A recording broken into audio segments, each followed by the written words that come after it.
What's going on, Orlando Magic fans? Welcome back. Another day, another Magic loss. Magic lose 113 to 99 this time in Utah to the Utah Jazz. Yeah, if you're watching this on YouTube, this is the look now. This is it. Red with rage. We're staying red in here until the Magic win. Okay. Yeah, Magic lose again. And it's not good. Another game, the Magic not even competitive. This game wasn't even close. Honestly, the final score was closer than the rest of the game. This was a 16, 18, 20-point game most of the second half against the Utah Jazz, who, by the way, this was their 11th win of the season. 2 of those have come at the hands of the Orlando Magic. They sweep the season series, 2-0, and neither game was close. So in the last 2.5 weeks or so, the Magic have been swept by the Utah Jazz, who are the worst team in the Western Conference, and the Portland Trailblazers, who are the 3rd worst team in the Western Conference. And again, all 4 games. Yeah, not good. Not good. This is the Six Man Show Postgame Live. My name's Kevin. Glad you're hanging out with us. This is our live postgame show after every Orlando Magic game. This is just really, really hard to believe. So, chat, we're just going to rely on you tonight. Super chats, lead the way. We're going to have to crawl ourselves out of this hole, guys, and I want you guys to tell me how this is possible. This show is brought to you by Rock'em. They're the world's largest sock store. They're located in Orlando. They make some non-Magic socks and underwear, like these Florida State ones, which is funny that I'm showing Florida State stuff today because they also had one of the most epic choke jobs you can ever imagine in the history of college basketball. So they did that today. So that's great. This is just a great day of sports for me. Yeah, awesome stuff. They have Florida State stuff. They do have Orlando Magic stuff. These stuff socks are pretty awesome, even when they're upside down. There you go. They make custom socks. Here's some Franz Wagner face socks. Shout out to Franz for dropping. I think he ended up with 37. Shout out to him. But yeah, whatever you buy at Rock'em.com. Heck, you know what? No, I'm not going to say that. Never mind. Just use this code Magic20 at Rock'em.com for 20% off your order all season long. Ooh, that would have been bad. All right. Yeah. Shout out to Rock'em for sponsoring the show. They'll never let you down. Unlike this Magic team, who once again let us down really, really bad. Again, they lose by 14 in Utah. You got to understand, guys, that in the last 2.5 weeks, the Orlando Magic have lost to the Toronto Raptors, the Portland Trailblazers, again, and the Utah Jazz. Those teams have combined, let's see, Toronto's got 15, Utah's got 10, that's 25, and then Portland has 19. So 34 combined wins for those 3 teams, and you have lost now 4 times, I guess, 4 times to those 3 teams over the last couple weeks. This was the easy part of the schedule. We have more easy parts later, but during the stretch, this was the easy part, and the Magic have just absolutely choked it away. This is bad news right now. Like really, really bad. And it's just really hard to believe. To me, there were no signs that this was coming. None whatsoever. And I think that's part of why Magic fans are a little shook, because this team was looking very good, even without guys. And when the guys came back, we expected to be better, and here we are. Another really sad thing for today, before we go to the Super Chats, I see there's 3 of them waiting for me here. Another sad thing for today was I wore this shirt, my Jalen Suggs City Edition shirt, because he was questionable coming into this game, and I thought he was going to play. I thought, here comes Jalen Suggs to save the day. And then Jalen Suggs, unavailable to play. Kentavious Caldwell-Pope, unavailable to play due to rest. That one I understand. I'll talk about that in a second. But the Jalen Suggs thing was especially painful because Lord knows we need that guy. I'm trying to pull up. I think we are either 1-11 or 1-12 over this stretch without Jalen Suggs. And the one game he played was a game that we won. I need to find his game log. Game log. There we go. In the meantime, the KCP thing, I actually understand it. A lot of people giving him a hard time, giving the Magic a hard time for resting him, which obviously it sucks, But you could see on Thursday down the stretch in Portland, not down the stretch. No one played down the stretch, but later in that Portland game, I think he's nursing something. Like he was hobbling, okay? I think that was a legitimate rest opportunity. Now, did the Magic do that because they thought they were going to beat Utah regardless? Very possible. Okay, I've got his game log pulled up here. So the Jalen Suggs injury in Toronto was January 3rd. Okay. He has played in one game since then. So if we get rid of that Detroit game, the game that he played, he's missed 1, 2, 3, 4, 5, 6, 7, 8, 9, 10, 11, 12. He's missed 12 games. The Orlando Magic are 2-10 in those 12 games. 2-10 without Jalen Suggs. Is that a coincidence? I don't think so. I don't think so. And again, the one game he comes back for, they win. Saturday against Detroit. That's a good Detroit team. That Detroit team is better than Orlando, I said. Yeah, well, that's true. Right now, better than Portland, better than Utah, better than Toronto. They might be better than Miami. I don't know. And you beat them, and then all of a sudden he's gone, and now, oh wait, this list does not include today's game. This game log does not include today's game. So the Magic are 2-11 without Jalen Suggs now in this stretch. 2-11. Unreal. All right, I need to go to some super chats here. Our friend Jesus says, if the front office doesn't make changes, we riot outside Kia. What else do they need to evaluate? Here's the thing. First off, I 100% agree. We need to make a move. Before this past week, I was like, I don't know if the front office is going to do anything. Like this front office, they tend to kind of double down on the moves they've already made. They've done that in the past. I think they're going to double down again. But surely after every one of these games, they have to be inching closer and closer to pulling the trigger on some kind of deal, right? Like surely they can't watch what we are seeing right now and not think a change has to be made, right? I don't know. This front office is known to be very unpredictable. Are they going to make a move? I think 99% of Magic fans would say they should. Will they? I don't know. Soul Train says, is Suggs our glue guy and most underrated player? Certainly our glue guy. Is he our most underrated player? I would have said, obviously before his injury, Mo Wagner to me was the most underrated player on the team. But he might be. He might be our most underrated player, Jalen Suggs. Thanks for those super chats, guys. We got a couple more here. This one's from Luis Rosario. It says, wonder, do we want to be a play-in game loser on the road, or do we want a top 3 pick and some quality free agents to this team ready for next year? If I'm reading between the lines, Luis Rosario, you might be suggesting, do we just see what this team can do as probably a play-in team right now at best, or do we tank the rest of the way and try to get a top 3 pick? Is that what you're saying? I mean, look, I'm not gonna I'm gonna see if this other game went final. Hawks Pacers is not final yet. In just a second, when that game goes final, I'm just gonna cut straight to the standings. We're gonna look at the standings. We're gonna see what the deal is.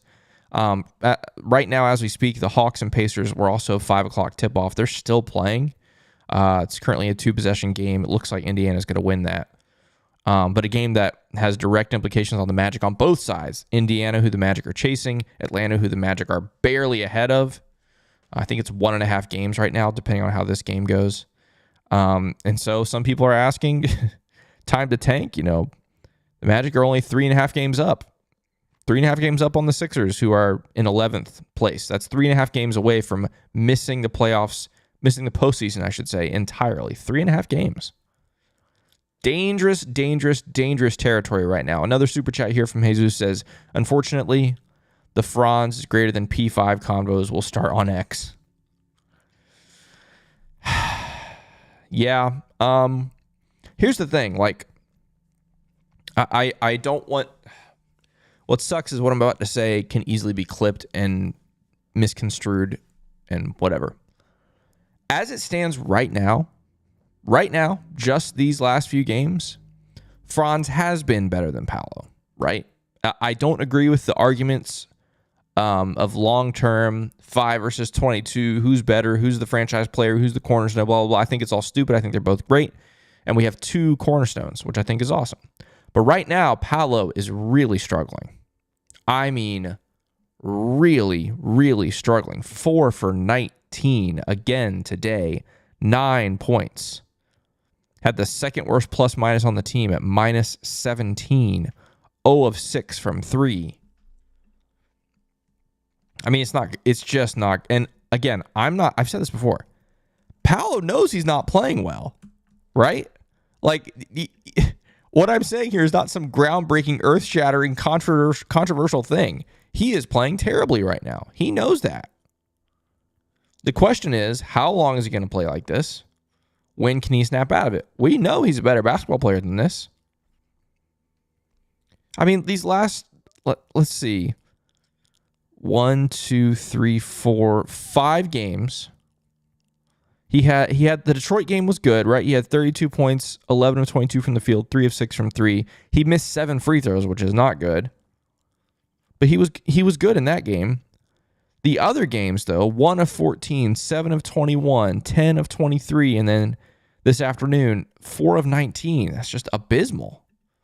For a team that's already struggling scoring the basketball, you can't have one of, if not your best scorer, shoot 4 of 19 from the field. This team shot 33% from the field, man. 33% from the field. That's crazy. Michael Martin with the Super Chat says, we won't get the pieces we need without trading one of our top guys. Won't get nothing from the rest of them. That is the fear for a lot of Magic fans. The guys Magic fans want to trade, guys like Gary Harris, Caleb Houston. If you want to throw Corey Joseph in there, whatever. Borderline guys, like some people want to trade Cole Anthony. Some people want to trade Jet Howard. Some people want to trade Anthony Black, right?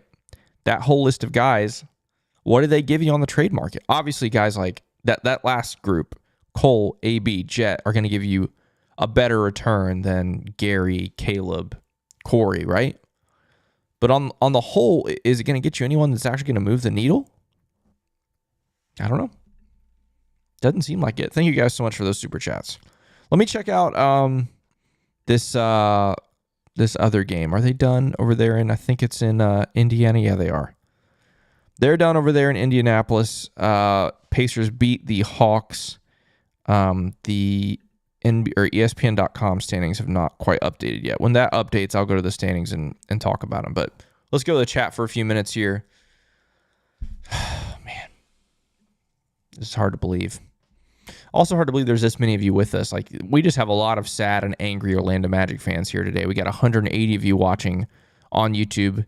Many more watching on X. Thanks so much for hanging out with us. This is abysmal, guys. This sucks. Like, there is just no other way around it. What an absolute shock these last 3 weeks have been. But thanks for hanging out with us and coping by joining the Six Man Show Postgame Live. If you're new around here, please hit that subscribe button. We put out Orlando Magic podcast every Monday and Thursday, myself and the founder of the Six Man Show, Jonathan Osborne. And then, like I said, we're here on YouTube after every Magic game, so definitely subscribe. If you're new around here, whether you're new or you've been here a long time, please hit the like button. You guys think I want to sit here and talk about this after the last 3 weeks? You think? Yes, I do. Who am I kidding? Yeah, I'm a glutton for punishment. But if you're appreciative of the content that the Six Man Show brings you, please hit that like button. It's always super helpful. Helps other desperate, sad, pitiful Orlando Magic fans find this community that is full of more pitiful, sad Orlando Magic fans, just like you and me. All right, chat, let's see what you got here tonight. Matthew Kennison says, I can't watch this team anymore until there is change. I hate this. We are enough garbage. Living in a pipe dream. It worked for a while.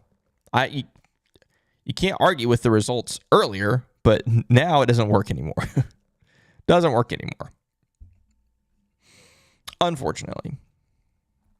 I'm Jovi says P5 is completely out of rhythm. This must have been before the game was over because he said 1 of 14 right now. Yeah. Paolo's struggling. TJ says we are bad at shooting threes, but we are also bad at going to the rim. Now we just foul on defense. Like, come on. Yes, some of the foul calls today I thought were pretty lame. I know the Jazz didn't end up with a ton of free throws. What did they end up with? 24. But how many and ones did they give them, man? Like, good grief. That was insane. TJ says Magic are actually trash. You're actually 100% correct. Magic are one of the worst teams in the entire NBA since the turn to 2025. One of the worst. One of the worst. Like, really bad. I think I mentioned this earlier. The Jazz had lost, I think, 8 in a row or something like that before this game. They lost 8 in a row. And here come the Magic. Pick us. We want to be your next win. Pick us. Pick us. And sure enough, by golly, we did it. We gave them a win. When was their last win? Versus Brooklyn on January 12th. And you know what their win before that was? Your Orlando Magic.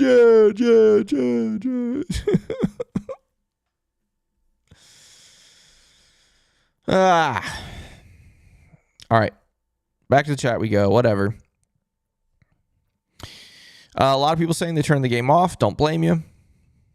Soul Train says, is Paolo going through something? He hasn't been the same since he and Franz dominated Detroit. The team has fallen apart since Jalen Suggs got hurt as well. Like I mentioned a second ago, Soul Train, Paolo wasn't great before the Detroit game either. He had the very good Milwaukee game, his first game back. He had the very good Detroit game. Outside of that, Paolo has not been good since he's been back. And he has been back for, good grief, how long has it been? Almost a month now? Woof. Theo says, I'm tired. Me too. I'm very tired. This is so sad. So sad. Nesta says, being the worst offense in the league won't win you anything, even with the best defense. It especially won't win you anything when your defense is this bad right now. Magic had one of the best defenses in the league through December. Start of January, one of the worst. Bottom third in the league right now. Since the turn of the calendar. Not good. Not good. Jamie Ray says this team is cheeks. Yep. Colin Cordero says Franz balled out. This team failed us yet again. Here's the thing. Like, yeah, Franz ends up with 37 points, but he didn't really mathematically ball out. Like, he went 8 of 21 from the field, 3 of 11 from 3.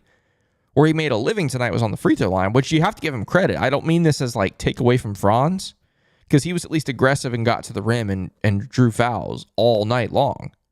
So yes, he did ball out. But it's not like Franz went out there and had this masterclass of a game. Franz wasn't even that great either. Again, I don't want to take away from him because he was the only guy that did pretty much anything outside of Cole. Like I wrote on the bottom line, Cole and Franz, the only two players in double figures, combined for 60 points. The rest of the team scored 39. You guys can laugh. That's a joke, right? But it's a real life joke, right?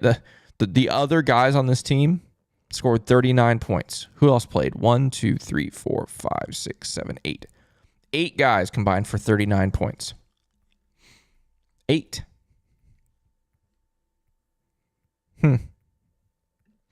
Clement says Darth Kevin. Yep, Darth Kevin is here to stay. Staying like this till we win a freaking basketball game. Which might not be the rest of the season. I might be like this next October. We'll see.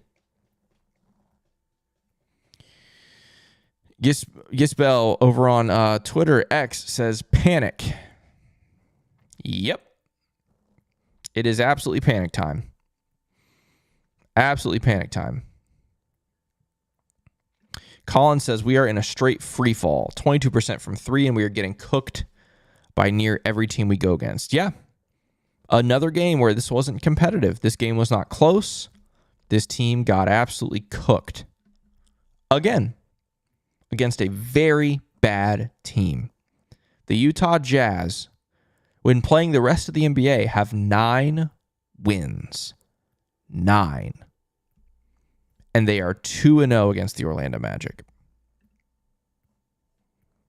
Wild stuff. Wild. I'm going to take a break really quick from the chat. We'll get a lot more of those here in a second. I promised to go over to the standings. That Pacers-Hawks game is final. So right now, the Magic, because the Hawks lost, they're still 1.5 games back. They were 1.5 games coming into this afternoon. Because that would have been very interesting. If the Hawks won and the Magic lost, it would have been a half game up. So the Magic still have a 1.5 game cushion over the Hawks, a 2.5 game cushion over the Bulls, and a 3.5 game cushion over the Sixers. But 3.5 games is not a lot. Not a lot at all. The other problem is, again, the Pacers are rolling. They're 8-2 in their last 10, complete opposite of the 2-8 Orlando Magic. Magic are a game back of Miami, a game back of Detroit. Obviously, still very much within reach of those two teams. But this is where it gets dicey, guys. 4 games back of 5-seed Milwaukee and 4.5 games back of 4-seed Indiana, This was game number 50, folks, today. This game against Utah was the 50th game of the season. That means the Orlando Magic have 32 games. 32 games to make up some of that ground. Spoiler alert, that's not a lot of games. Not saying it's impossible, obviously. Long way to go before anything is impossible. But that's 32 games to make up, a lot of people, the goal for the season was that 4-seed or higher, home court advantage. You're 4.5 games out from that. And you don't play the Pacers again. Oh, and do the Pacers own the tiebreaker? Someone got to remind me. I know the Bucks do. I think, let's see. I think we might be 2-1. I can't remember, guys. All these games are running together. Let me see. Orlando. Oh, we do. I forgot. We play them at the end of the season. That's right. So it's 2-1 right now. So we do play them at the end. So there's an opportunity for a game there. But my point still stands, right? Like, you're 4.5 games back, 32 games to go. That's not a lot. And the way this team is playing, that feels insurmountable. Whatever. Back to the chat we go. Janine, yeah. Says this team misses Jalen and Mo more than we could have ever imagined. Isn't that wild? Isn't that wild? How 2 guys can be the absolute backbone of a team, and when they're gone, this team looks spineless. El Mexico says, I tried to believe in Wendell, but Wendy is not the answer. No passion, no intensity, no defense, no shot. There's some guys in this league that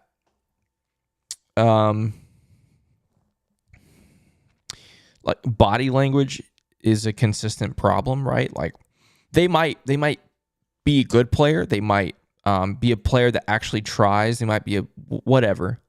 But just the way they present themselves on the court just looks like they don't care, or looks like they're not trying. A guy like Mo Bamba is an example of this, like a guy who has all of the physical ability in the world, right? All the physical gifts, stuff you can't teach. And yet, he always looked like he was just out there for the heck of it, out there for a paycheck. That's one of the reasons why Magic fans got really frustrated with Mo Bamba, who, by the way, just got traded to the Utah Jazz today. I don't know that I put Wendell in the same category as Mo Bamba, but oftentimes it feels like that. It feels like he is not giving 100%. Now, whether he is or not, who am I to say? But you're right. It's just something about the body language. I love what you said. No intensity.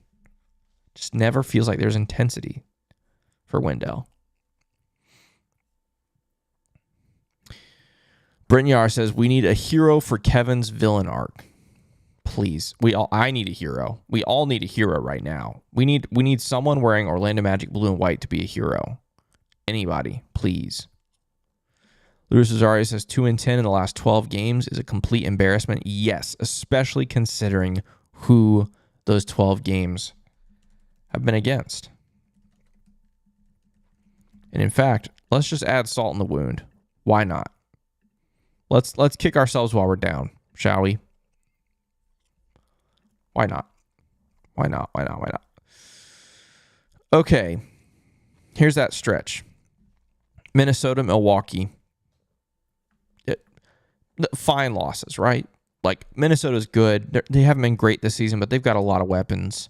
Milwaukee was a very good game. A coin flip of a game.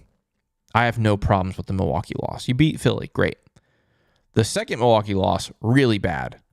The Boston loss, really bad. The Denver loss, bad. Toronto loss, horrible. The Portland loss, one of the worst in many years. The Detroit win, great. Miami loss, crushing. Portland loss, horrendous. Utah loss, very bad. A ton of bad. I mean, look at this stretch, guys. Toronto, Portland, Utah. And none of them close. None of them even close. Against those 4 games, it's just hard to look at and hard to believe. Hard to believe this is the same basketball team. It's crazy to me. I don't understand it. Someone make sense of it for me. Also make sense of why there's 190 of you here over on YouTube. Like, are we all just this down bad that you guys are just, we're all seething together? I appreciate you guys being here. It's a unique start time, too. How about that 5 p.m. tip-off? I'm sure we have some friends from overseas, over in Europe and beyond, maybe hanging out with us for this game, although they've probably gone to bed by now, but what a strange tip-off. Yeah, Kevin, yeah. So much for those revenge games. Ha!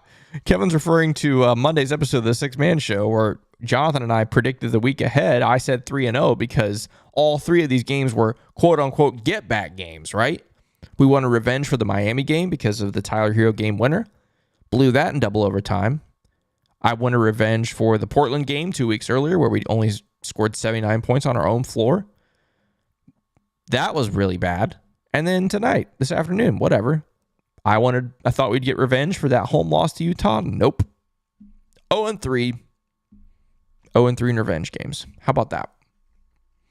Daniel Hicks, worst shooting team in the NBA and the G League. Yep.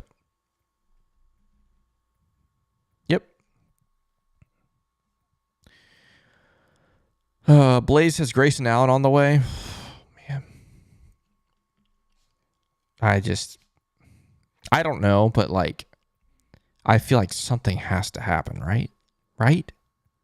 Something has to happen. The only hero says I'm at the breaking point. Front office has to do something. I can't take all the bricks anymore. Yep. Swa says Dark Kevin. Yeah. Dark Kevin is here.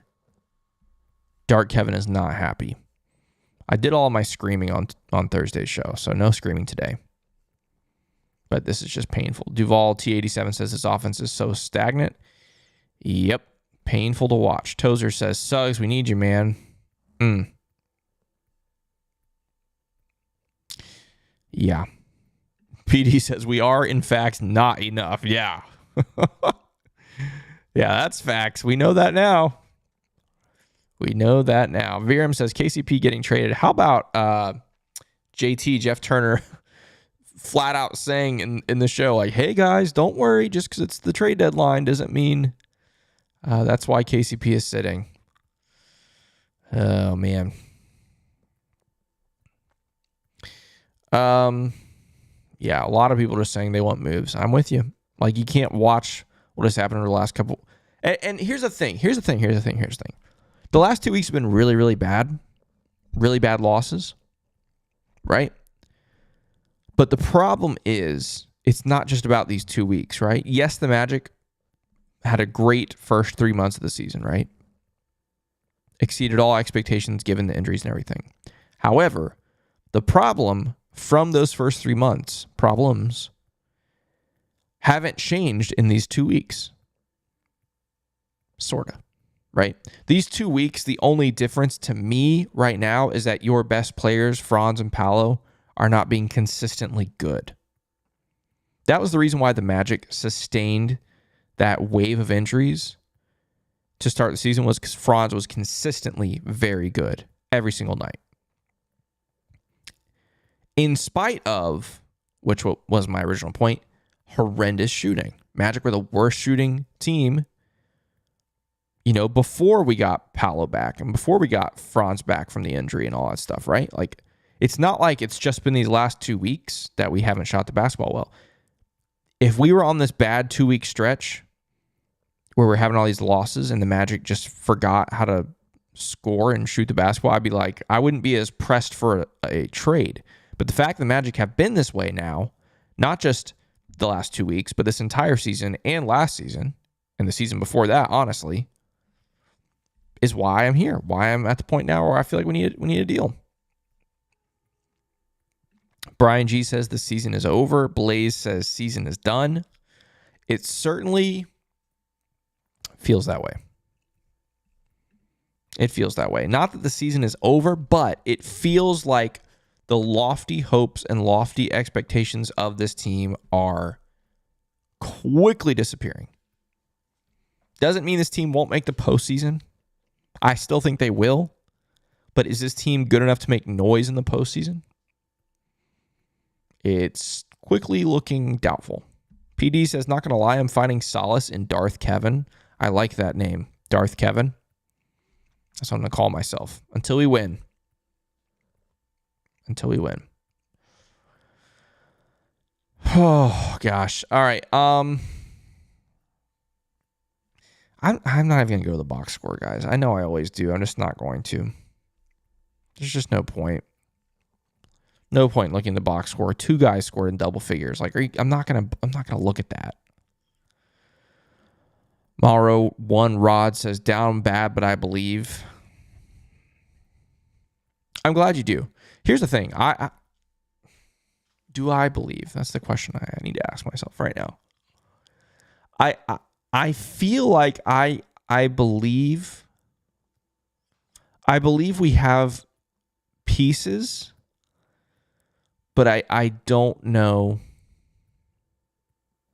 I don't know that we have what it takes. What I thought we had was enough to make noise in the playoffs, and I don't know that we do.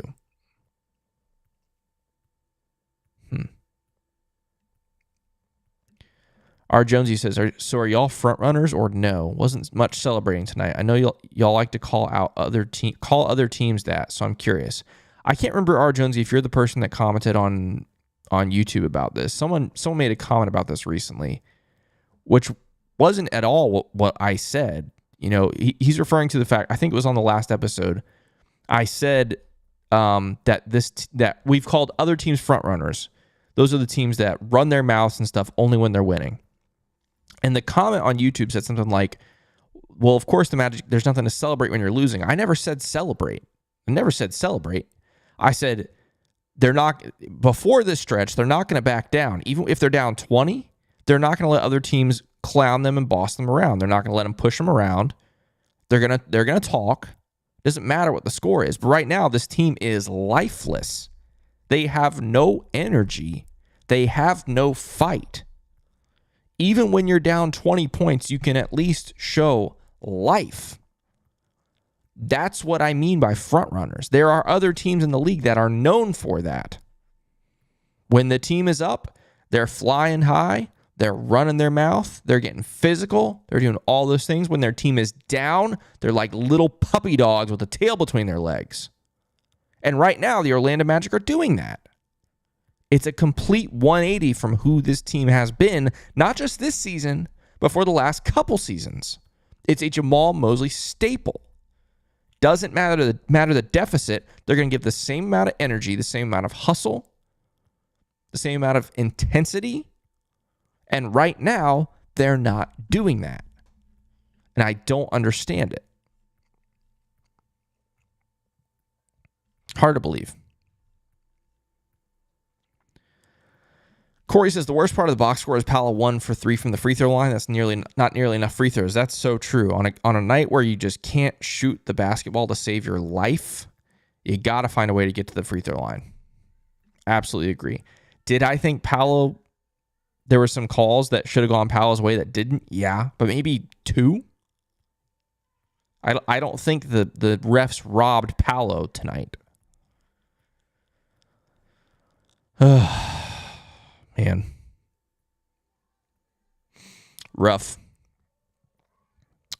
Yeah, I don't know what the answer to this team, what this situation is, guys. I don't know.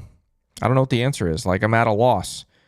Obviously, like, on paper, the answer is we need to make more shots. Duh. But that doesn't change. This team was used to not making shots and still finding ways to make games competitive. And right now, they're just not. They're just not.